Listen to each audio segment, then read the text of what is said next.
The Galactic Wildlife Conservation Station hung in space like a metallic flower, its biodomes glittering against the amber glow of Valthara's dying sun. Inside Habitat Module 9, Dr. Violet Kane stood before three of the most beautiful and most stubborn creatures in the known galaxy, watching them slowly starve themselves to death. "Day 6, she muttered into her recorder, brushing a strand of auburn hair from her tired eyes. The cubs continue to refuse all sustenance. Vital signs are, well, let's just say if they were human children, I'd be planning funerals." The three Valthari cubs huddled in the far corner of their enclosure, their crystalline fur catching the artificial sunlight like living prisms. Each was roughly the size of an Earth lion cub, but infinitely more deadly. Their parents had been apex predators capable of hunting in packs using telepathic coordination, space tigers with the intelligence of dolphins and the social structure of wolves. These three were quite possibly the last of their kind, and they were determined to join their extinct relatives. "Any change at all?" Commander Thorak's voice rumbled through the comm system. The massive Zentaurian's usual diplomatic calm was cracking after nearly a week of crisis management. His forearms gestured frantically at the observation window, a sure sign his stress levels were approaching critical. "Oh, absolutely," Violet replied, her voice dripping with exhaustion-fueled sarcasm. "They've moved from aggressively hostile to passively suicidal. Real progress there." The smallest cub, the one with the distinctive silver markings around its eyes, lifted its head to fix Violet with a stare that could have flash-frozen plasma. Even weakened by hunger, the cubs radiated an aura of barely contained lethality that made every instinct in Violet's mammalian brain scream, "Run." She didn't run. She was a xenobiologist, damn it, and she'd seen worse things than cranky space cats. Though admittedly, not many worse things had psychic abilities and retractable claws the length of vibro blades. "The Morthek nutritionists are stumped," Thorak continued, his translator making his clicks and whistles sound remarkably like frustrated sighing.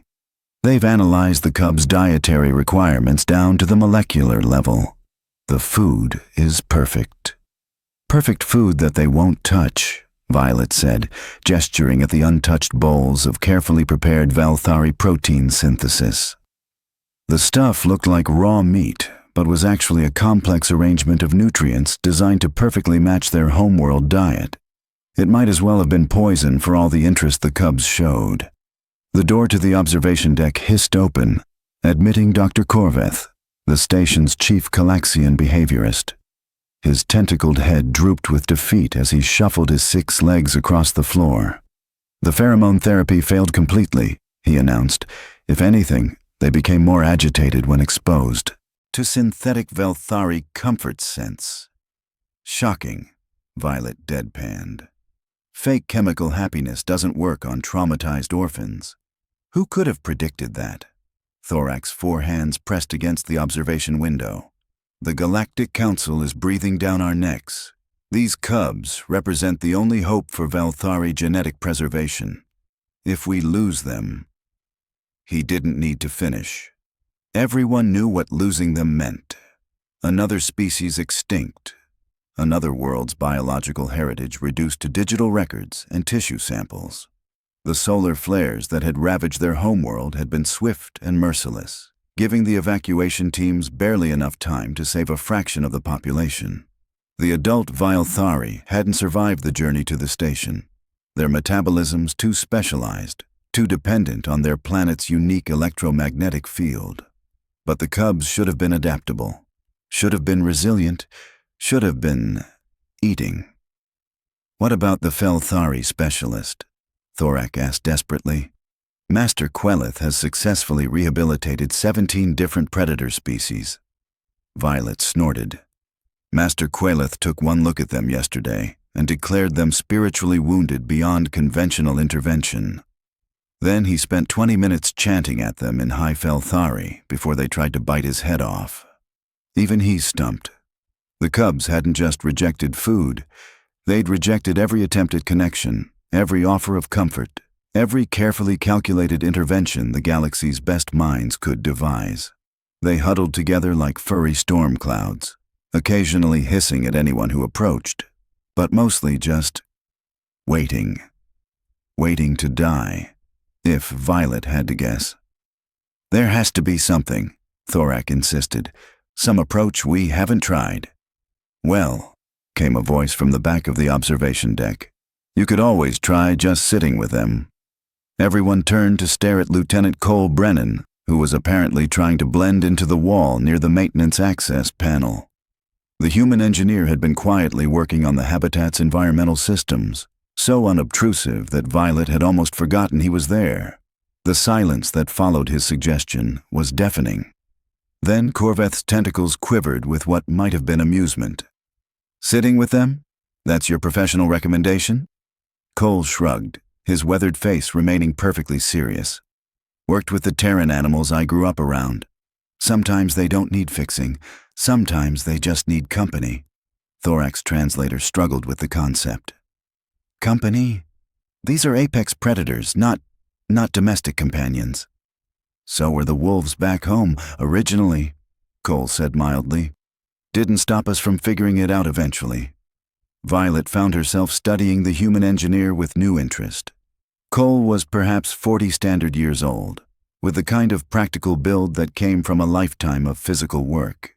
His hands were scarred from countless repairs, his face weathered by whatever frontier world had shaped him before he'd ended up maintaining life support systems in deep space. Not exactly the kind of person you'd expect to have insights into xenobiology. But then again, nothing conventional had worked so far. "You're suggesting," she said slowly, "that we abandon scientific intervention in favor of, what, exactly? Emotional support." "I'm suggesting," Cole replied, "that maybe they're not sick, maybe they're just lonely." The cubs shifted in their corner, and for a moment, just a moment, the smallest one's crystalline eyes seemed to focus on Cole through the observation window. Then it turned away, pressing closer to its siblings. "Loneliness doesn't explain their rejection of sustenance," Korveth protested. "This is clearly a case of species-specific trauma response requiring—" "Species-specific," Cole interrupted gently, "assumes we understand their species at all." Another silence fell over the observation deck. Outside the window, the three cubs continued their vigil, beautiful and deadly and slowly fading away. Thorak's forearms crossed in a gesture of reluctant consideration. "What exactly are you proposing, Lieutenant?" Cole looked at the cubs, then at the assembled experts, then back at the cubs. "Let me try sitting with them. No equipment, no protocols, no scientific intervention. Just being there." "Absolutely not," Korveth said immediately. "The safety protocols alone." "The safety protocols," Violet said quietly, "haven't saved their lives so far." She was thinking about the smallest cub's stare, about the intelligence behind those crystalline eyes, about the way they huddled together like they were protecting something more precious than their own lives, about the way every expert in the galaxy had failed them. "1 hour," she said finally, "under full observation with emergency extraction protocols in place." Cole nodded. 1 hour. As he headed toward the habitat entrance, Violet caught herself wondering if they were about to witness either a breakthrough or a very messy demonstration of why humans were considered recklessly optimistic by the rest of the galaxy. Probably both, knowing humans. Cole Brennan had seen enough death to recognize it when it was coming. Growing up on the agricultural colony of New Montana, he'd learned that sometimes the hardest part of caring for animals wasn't the feeding or the medical treatment. It was knowing when to fight and when to simply be present for the end. But as he stood outside Habitat Module 9, environmental suit sealed and emergency beacon activated, he wasn't ready to give up on the three cubs inside. Not yet. "Vital signs are being monitored." Violet's voice crackled through his comm. "Emergency extraction team is standing by. First sign of aggressive behavior, you're out of there." "Understood," Cole replied, though he was already mentally cataloging the ways this could go wrong. Valthari cubs might look like oversized house cats, but their claws could slice through hull plating and their bite force could crush titanium. Add in their developing psychic abilities, and he was basically walking into a room with 3 furry weapons of mass destruction. The habitat door cycled open with a soft hiss. The first thing that hit him was the smell. Not unpleasant, exactly, but alien. Like ozone mixed with something floral and sharp. The second thing was the immediate, overwhelming sense that he was being evaluated by intelligences far more complex than anything that should fit in those small, furred bodies. The 3 cubs were exactly where they'd been for the past 6 days, huddled in the far corner beneath the artificial sun lamp. They lifted their heads as he entered, crystalline fur catching the light like living jewelry. The largest, probably the alpha of their small pack, bared fangs that gleamed like polished bone. The middle one flattened its ears and made a sound like grinding metal mixed with a hiss. The smallest, the one with silver markings, just watched him with those unsettling intelligent eyes. Cole ignored them all and walked to the center of the habitat, where he sat down cross-legged on the soft substrate flooring. He placed a simple meal tray beside him. Nothing fancy, just the standard human ration pack he'd grabbed from the mess hall. Synthetic protein, reconstituted vegetables, and something that was allegedly fruit but tasted like sweetened cardboard. Then he opened the package and started eating. "What are you doing?" Violet's voice in his ear sounded somewhere between fascinated and horrified. "Having lunch," Cole replied quietly, keeping his voice calm and conversational. He took another bite of the protein bar, which tasted exactly as appetizing as recycled air filters. "Beautiful day we're having, isn't it?" he said to the cubs, who were now staring at him like he'd lost his mind. Maybe he had. "The atmospheric processors are running a bit loud today," he continued, addressing the cubs as if they were old friends sharing a meal. "Nothing serious, just need some lubricant in the tertiary circulation pumps. Always happens when the humidity levels fluctuate." The largest cub's aggressive posture faltered slightly. Its head tilted, ears swiveling forward in what might have been curiosity. "The recycling systems are interesting too," Cole went on, methodically working through his meal. "Most species don't realize how much engineering goes into making sure everyone gets clean air and water. Take the Zentaurians. They need 40% higher oxygen levels than humans, but their waste gases are toxic to half the other species on the station." He paused to sip from his water bulb, acutely aware that 3 pairs of crystalline eyes were tracking his every movement. "That's why I always tell new crew members, respect the life support systems. They're the only thing standing between us and a very uncomfortable death in the vacuum of space." He glanced at the cubs. "I bet your homeworld had interesting atmospheric conditions. Lot of electromagnetic activity. From what I heard, must have been beautiful."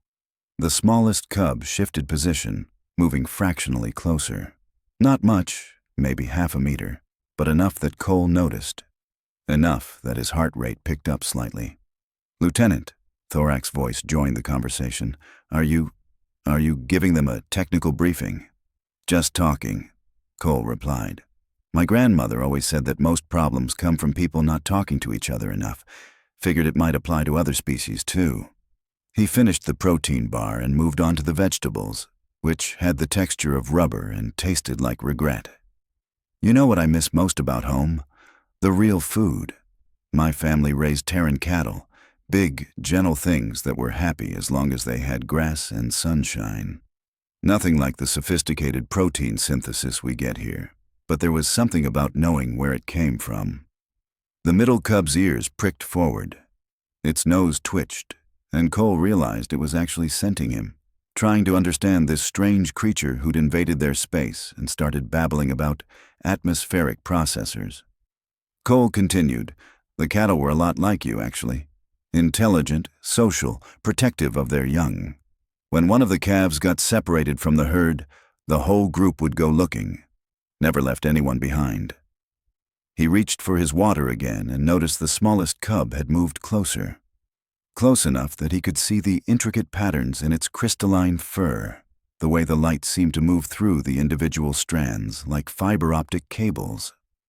Lost a lot of them during the drought of '78, he said quietly. Disease, mostly. The young ones stopped eating first, always do when there's stress in the herd. My father said it was because they felt everything more intensely. The fear, the uncertainty, the grief. The smallest cub took another step forward. Cole carefully tore off a piece of his bread substitute, a dense, nutritious rectangle that tasted like salted cardboard, and placed it on the ground between them. Not close enough to be threatening, not far enough to be dismissive, just available. The trick with the calves, he said, was never to force anything. You couldn't make them eat, couldn't make them trust you. All you could do was show up day after day and prove you weren't going anywhere. The cub stretched its neck forward, nose working overtime as it investigated the offered food. Cole held perfectly still, barely breathing, as those crystalline eyes studied his face with an intensity that felt like being scanned by a very sophisticated computer. Then, quick as lightning, the cub darted forward, snatched the bread, and retreated to a safe distance. Holy quantum mechanics, Violet whispered. Through the communication, it actually took food from you. The cub chewed thoughtfully, its expression unreadable. After a moment, it made a soft sound. Not quite a purr, not quite a chirp, but something that seemed distinctly conversational. You're welcome, Cole replied seriously, as if he'd understood perfectly. The other two cubs were watching now with obvious interest. The middle one crept forward, stopping just out of reach, but clearly curious about this bizarre human who shared food and talked about atmospheric processors. The largest remained wary but was no longer displaying obvious aggression. Cole continued eating his terrible meal and talking about everything and nothing. The station's rotation schedule, the peculiarities of artificial gravity, the way different species adapted to life in space. He spoke as if the cubs understood every word, as if they were colleagues sharing a break between shifts rather than apex predators who could kill him without breaking a sweat. And slowly, almost imperceptibly, they began to relax. This is unprecedented, Corveth's voice crackled through the communication. Their stress indicators are dropping to levels we haven't seen since their arrival. Shh, Violet hissed. Don't interrupt whatever's happening here. What was happening, Cole realized, was communication.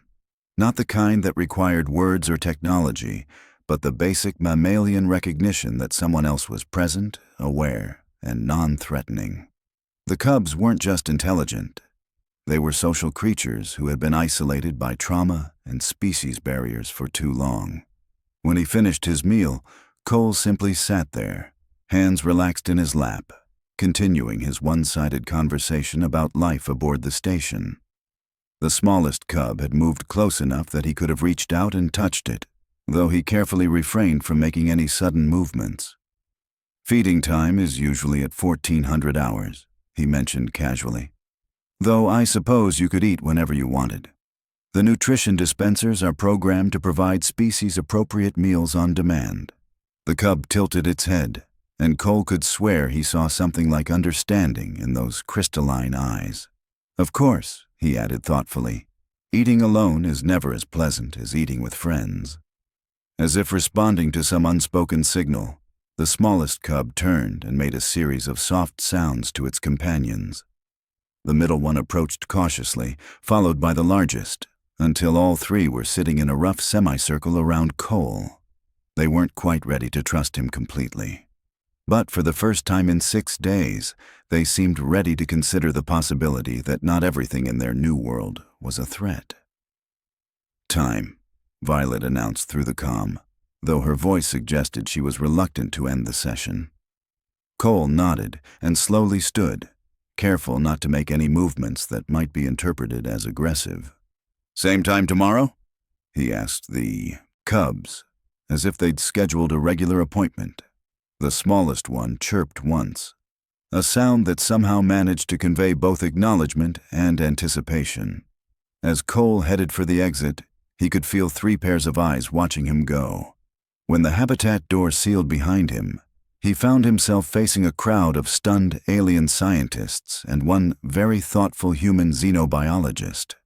"Well," Violet said slowly, "I think we're going to need to revise our approach to interspecies relations." Cole shrugged, already thinking about tomorrow's lunch conversation. Sometimes the simplest solutions are the hardest to see. Outside the observation window, the three cubs remained where he'd left them, no longer huddled in desperate isolation, but sitting alert and expectant, as if they'd just remembered that the universe might still hold possibilities worth exploring. The breakthrough came on day 3 of Cole's unconventional feeding sessions, when the smallest cub, the one Cole had started thinking of as Silver, did something that made every xenobiologist on the station question their understanding of Vilthari intelligence. It spoke to him, not with words, but with images that appeared directly in his mind, like waking dreams. Cole was in the middle of explaining the station's waste management protocols when his vision suddenly filled with crystalline spires reaching toward twin suns. He saw vast plains of something that looked like glass grass rippling in electromagnetic winds, and creatures moving through it with liquid grace. Adult Vilthari in their natural habitat. Then the vision shifted, and Cole's chest tightened with borrowed grief. Fire, unimaginable heat washing across the crystal plains, turning beauty to ash in moments. Panic, confusion, the desperate scramble of evacuation ships racing against solar death. And through it all, the terrified cries of cubs separated from their parents in the chaos. "Cole?" Violet's voice seemed to come from very far away. "Your vitals are spiking. What's happening?" He blinked, and the visions faded, leaving him staring into Silver's luminous eyes. The cub was pressed against the habitat barrier, one small paw touching the transparent aluminum as if maintaining physical contact. "They're not just intelligent," Cole said quietly, his voice rough with emotions that weren't entirely his own. "They're telepathic, and they've been trying to tell us what happened." The revelation changed everything. Over the following days, as Cole continued his patient vigil, the cubs began sharing more fragments of their memories. He saw their rescue, a young Vilthari scientist named Nethys, who had risked everything to save the last cubs of her species. He felt their attachment to her, the way she had become their surrogate parent during the terrifying journey away from their dying world. And he experienced their devastation when the evacuation ship's life support failed, taking Nethys and the other adult survivors, but somehow sparing the cubs in their specially shielded compartment. They bonded with their rescuer, Cole explained to the assembled team during one of their daily briefings. When she died, they lost more than a caretaker. They lost their connection to their own species. They've been refusing to eat because they're waiting to die and join her. Violet leaned forward, her scientific mind racing. The telepathic connection, that's how they coordinate as pack hunters. But if they imprinted on a single individual, then losing her was like losing part of themselves, Cole finished. They don't just miss her, they feel incomplete without her. Thorak's forearms gestured helplessly. "How does one heal a telepathic wound? Our medical staff has no experience with psychic trauma." "You don't heal it," Cole said simply. "You help them build something new." That's when he started inviting others to join their feeding sessions. First Violet, then Thorak, then gradually other members of the station crew. Not as scientists studying subjects, but as individuals sharing space and time and the simple act of eating together. The cubs were initially suspicious of the larger group, but Cole's presence seemed to act as a bridge. Through their growing connection with him, they began tentatively reaching out to the others. Not with the deep telepathic bond they'd shared with Nethys, but with something gentler. Curiosity instead of desperation, interest instead of grief. "It's working," Violet murmured during one session, watching as the middle cub cautiously accepted a piece of fruit from Thorak's offered hand. "They're forming a new pack structure."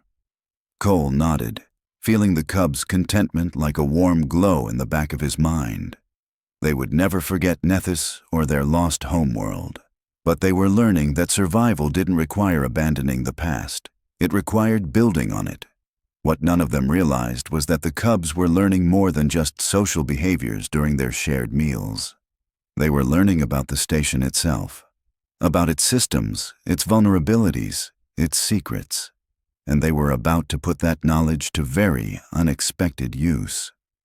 2 weeks into Cole's revolutionary feeding program, Administrator Quellen arrived unannounced with all the subtlety of a plasma torpedo to the hull. The Nexari official swept through the station's corridors like a bureaucratic hurricane, his silver robes rustling with self-importance and his cranial ridges practically vibrating with disdain. Behind him trailed a retinue of council inspectors, each carrying enough official documentation to deforest a small moon. "This entire operation is an embarrassment to galactic scientific standards," Quellen declared, his voice carrying the tone of someone who had never met a problem he couldn't solve with proper paperwork. "Emotional intervention, feeding sessions. What's next? Bedtime stories." Cole stood beside the habitat, observation window, watching the cubs who had become his daily companions over the past 2 weeks. They were healthy now, their crystalline fur gleaming with proper nutrition, their movements fluid and alert. But as Quellen's entourage approached, all 3 pressed against the far wall, their ears flattened in obvious distress. "The cubs have made remarkable progress," Violet protested, though her voice lacked its usual confidence when faced with council authority. "Their physical condition has improved dramatically, and they're showing signs of psychological recovery." "Temporary improvement," Quellen dismissed with a wave of his perfectly manicured hand. "What you've accomplished here is nothing more than basic animal husbandry. These creatures require proper scientific rehabilitation at a council-approved facility." Through the observation window, Cole watched Silver's eyes narrow to crystalline slits. The smallest cub had always been the most perceptive, the first to recognize friend from foe. Now its gaze was fixed on Quellen with an intensity that made Cole's skin crawl. "The cubs have chosen this as their home," Cole said quietly. "They've formed bonds with the crew. Moving them now would undo everything we've accomplished." Quellen's laugh was like the sound of regulations being violated. "Chosen? Lieutenant, these are non-sentient predators, not citizens with voting rights. The Council has determined that the Valthari Preservation Project requires resources beyond what this quaint little station can provide." That's when the cubs made their opinion known about Council authority. Silver pressed both paws against the habitat barrier and made a sound like crystalline wind chimes caught in a storm. The sound was picked up by the other 2 cubs, creating a harmonic resonance that seemed to bypass the ears entirely and vibrate directly through the bones. Every electronic device in the observation deck flickered. "What was that?" Quellen demanded, his silver robes suddenly seeming less impressive and more like a target. Cole felt the familiar tingle in his mind that meant the cubs were trying to communicate. But this time, instead of shared memories or emotions, he received something that made his blood run cold: detailed schematics of the station's security protocols, downloaded directly from the cub's perfect telepathic recall of his casual lunchtime conversations. "Oh no," he whispered, just as every door in the habitat section sealed with a definitive clang. Emergency lights bathed the corridor in pulsing red as the station's automated voice announced, "Security lockdown initiated. All personnel remain in current positions until further notice." "This is impossible," Quellen sputtered, frantically manipulating his personal communicator. "Nothing can access Council security systems remotely." "Nothing designed by the Council," Cole said, watching in fascination and growing horror as the cubs coordinated their psychic assault on the station's computer networks. They weren't hacking in any conventional sense. They were simply remembering everything Cole had told them about the station's operations and using their telepathic abilities to interface directly with systems that had never been designed to resist psychic intrusion. Thorak's voice crackled through the emergency communications. "Cole, what's happening down there? The Cubs' biosignatures are off the charts." "They're defending their territory," Cole replied, understanding flooding through him as he felt the cubs' unified determination through their mental link. They've decided this is their home, and they're not leaving. The lockdown lasted exactly long enough for Quellen to experience what it felt like to be trapped and helpless. About 15 minutes of pure bureaucratic terror. When the cubs finally released their hold on the station's systems, every door opened in perfect synchronization, and the emergency lights faded back to normal. But the message had been delivered with crystalline clarity. "By the void," Violet breathed. "They're not just telepathic. They're technologically telepathic. They can interface with any electronic system through pure thought." Quellen stood in the corridor, his silver robes disheveled and his bureaucratic composure thoroughly shattered. This changes everything. These aren't animals requiring preservation. They're sentient beings capable of autonomous decision-making. And they've chosen to stay here, Cole added, watching as Silver approached the barrier and placed one paw against the transparent aluminum. Through their connection, he felt the cub's contentment, its sense of belonging, its protective instincts toward the crew members who had become its new pack. The council had no choice but to officially reclassify the cubs as sentient refugees rather than preserved specimens. The station became their permanent home, with Cole as their official liaison, a position that had never existed before and required entirely new bureaucratic categories. 3 months later, as Cole shared his daily lunch with 3 healthy, happy, and occasionally mischievous space cats, he reflected on the power of simply showing up. Sometimes the most advanced civilizations in the galaxy needed to be reminded that the simplest solutions were often the most profound, and sometimes those solutions chose you right back. The cubs purred in harmonious agreement, their crystalline fur catching the artificial sunlight as they settled in for another peaceful meal with their chosen human. Home, after all, was wherever your pack gathered to eat.